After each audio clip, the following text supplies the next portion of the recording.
Thank you, Dr. Sunil, Dr. Wamare, my respected mentor, Dr. Professor, IIT Latur for giving me this opportunity to talk on a highly controversial topic. खुर्च्या थोड्याशा रिकामा दिसतात पण show should go on.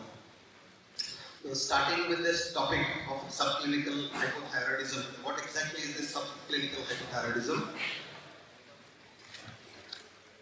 So let's start with this story of numbers. A mystery, a topic poorly understood, highly misinterpreted and controversially treated. Why are our primary concerns with this subclinical hypothyroidism? As has been said previously, that subclinical hypothyroidism might be associated with certain metabolic and pro-atherogenic propensities. It could be associated with neurocognitive dysfunctions. It could be associated with growth issues. It could be associated with poor bone health and could be associated with increasing thyroid size. So now, having found what were the consequences of this increased TSH, let's find out what's the definition and how do you define it. So as I already stated to you, this is a numerical definition where the TSH is above the normal range. There are normal thyroid hormones and there are no obvious clinical features of hypothyroidism. The incidence of subclinical hypothyroidism in children is 2 to 3%, whereas adult incidence is around 10 to 15%. As far as classification goes, it's classified as mild subclinical hypothyroidism, where the TSH is 4.5 to 10, and severe subclinical hypothyroidism, where the levels are more than 10.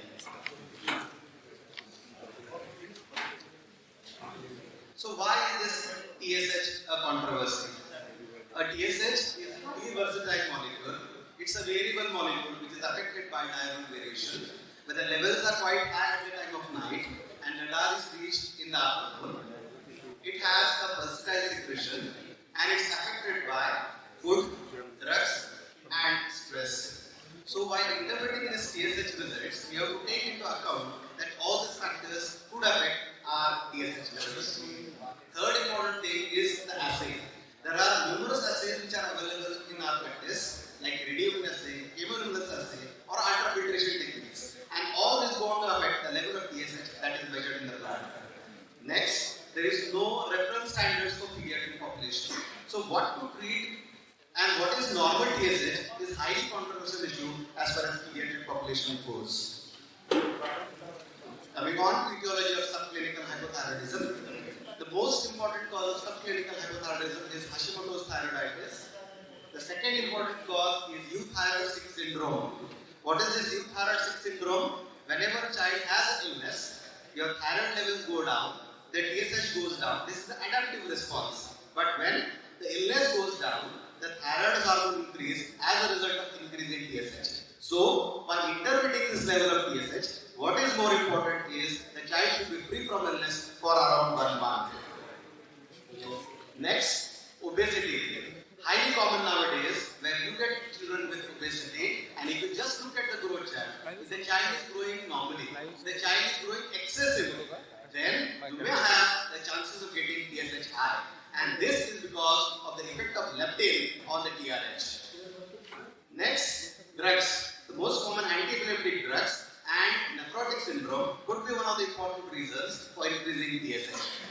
Next, genetic mutations and genetic syndromes. So this has to be taken into account by treating subclinical hypothyroidism. If the child has Down syndrome, the child has Turner syndrome, the chances of having subclinical hypothyroidism are quite high, and these are probable indications that you have to treat these patients of subclinical hypothyroidism. Next, other autoimmune disorders like diabetes and celiac disease, lab errors in the form of macro TSH, presence of biotin and heterophil antibodies, which are predominantly associated with certain infections like rickettsia. Last but not the least are the physiological variations which go on to affect with food, stress and menses affecting the TSH levels. Next, this was the number of studies, some prospective, some longitudinal studies that were done to assess the progression and effects of intervention in subclinical hypothyroidism. So what were the results that came forward to it? Where etiology decided the outcome of subclinical hypothyroidism. Serial monitoring of thyroid function was most important. Chances of normalization of TSH was more than 50% in idiopathic subclinical hypothyroidism. Occurrence of overt hypothyroidism is insidious. This is most important. You may not get signs and symptoms of overt hypothyroidism. Hence, serial monitoring is very important. Female, positive antibodies, anti-TPO antibodies and presence of goiter indicated or predicted the occurrence of overt hypothyroidism. Why to treat long-standing hypothyroidism? So we are all concerned that why we are going to treat this increased TSH. This was because of the adult studies that showed that it's associated with dyslipidemia and cardiac dysfunction and therefore it merits treatment. As far as pregnant women goes, it's associated with risk of preterm labor, abortions and pregnancy-induced hypertension. Pediatric studies are scarce and more research is indicated. Very few studies with mild subclinical hypothyroidism with Hashimoto's thyroiditis reported epicardial fat thickness, which is a cardiovascular risk marker, and lower flow-mediated density, which is a marker of endothelial function. A higher atherogenic index, which decrease in HDL and increase in triglycerides, was noted also in mild subclinical hypothyroidism. A improved lipid profile and a decreased goiter was noted in HT-related subclinical hypothyroidism. Role of subclinical hypothyroidism in growth, role in bone health, and neurocognition in mild SCH is not proved. So, what are the clinical features? As you already said, it is a symptomatic state. But many a times, thyroid functions have been done for the following indications, and these symptoms are found to be on a higher level, like weight gain, impaired growth velocity, presence of anemia, lethargy, weakness, arthralgia, impaired psychomotor development, and increase in cholesterol levels. So, what are the predictors of progression? There are only two main predictors of progression. Number one is etiology of subclinical hypothyroidism and what is the baseline TSH. So, what are the low risk factors and the high risk factors which are associated with this condition? Is if you have idiopathic, it is predominantly self-limiting, baseline TSH less than 10, antibodies are negative, no goiter, no associated autoimmune antibodies, no chromosomal deformities, and post-pubertality, the male gender, are low risk criteria. Whereas high risk criteria are hypothyroidism related SH, predominantly Hashimoto's thyroiditis, basal TSH more than 10, rising titer of anti-TPO antibodies, Turner's and Down syndrome, diabetes and celiac disease, pre-pubertal onset of diagnosis, and female gender.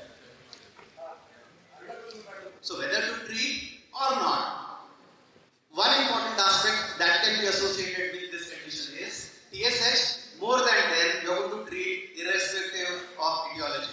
Irrespective of age, mind you, even if it is a neonate, more than 3 weeks and TSH is more than 10, we are going to treat. We are not going to wait. The controversy exists when the TSH is between 4.5 to 10. That is mild subclinical hypothyroidism. So the treatment here is individualized, and if there is a goiter, if there are reported signs and symptoms, if the antibody titers are more than 3 times the normal, and the child is syndromic, the chances of treating and causing a benefit are more. So what are the American Thyroid Association recommendations? Better to treat if TSH more than 10, symptomatic, high risk of progression to overt hypothyroidism. Do not treat if TSH is 5 to 10 with negative antibodies. If it is idiopathic subclinical hypothyroidism, there is no goiter, the child is asymptomatic and no thyroid pathology. But there is a caveat written here, you have to follow up these thyroid functions every 3 to 6 months, and if they are stable, you are going to follow it every year. So what are the benefits of treatment? The benefits of treatment are improvement in mild symptoms, improvement in lipid profile, and prevention of overt hypothyroidism. Even a decrease in thyroid size decrease in goiter size has been associated with treatment. What are the potential drawbacks? Is improved symptoms and lipids are unusual if TSH is 5 to 10. There is a potential of over-treatment, 40% revert to normal, and lastly, expense and stigma of lifelong medication. So, what is a high plan for treatment? Whenever you get a patient with TSH more than 10, you are going to treat the patient. But if the TSH is less than 10 and it's between 4.5 to 10, you are going to repeat it on another day. So repeat the test on another day with a different lab and in the morning times, taking care that the child is not on any drugs, the child is infection free for a month and assay use is different. In that case, if the titer is more than 10, you are going to treat, but if it is between 4.5 to 10, you are going to assess for the risk factors. If the TSH titer shows an increasing trend, you are going to treat the child, otherwise you are going to follow up this child. So what are the conclusions? Subclinical hypothyroidism is less common in children. Most of the pediatric subclinical hypothyroidism resolves spontaneously. Decision of treatment is highly controversial. Children with TSH more than 10 must be treated whatever the cause. Children with TSH 5 to 10 are treated on individual basis based on risk factors. Children with idiopathic subclinical hypothyroidism are usually self-limiting. Children with hypothyroidism-related subclinical hypothyroidism require treatment and follow-up. Obesity-related subclinical hypothyroidism needs follow-up and weight loss is recommended. Infants with borderline TSH 6 to 20 need close follow-up. But what has been recommended now by this committee is any neonate more than 3 weeks with TSH more than 10 has to be treated for 3 years till the brain development is complete. Lastly, numbers and stats don't lie, but they don't always reveal the truth. Thank you.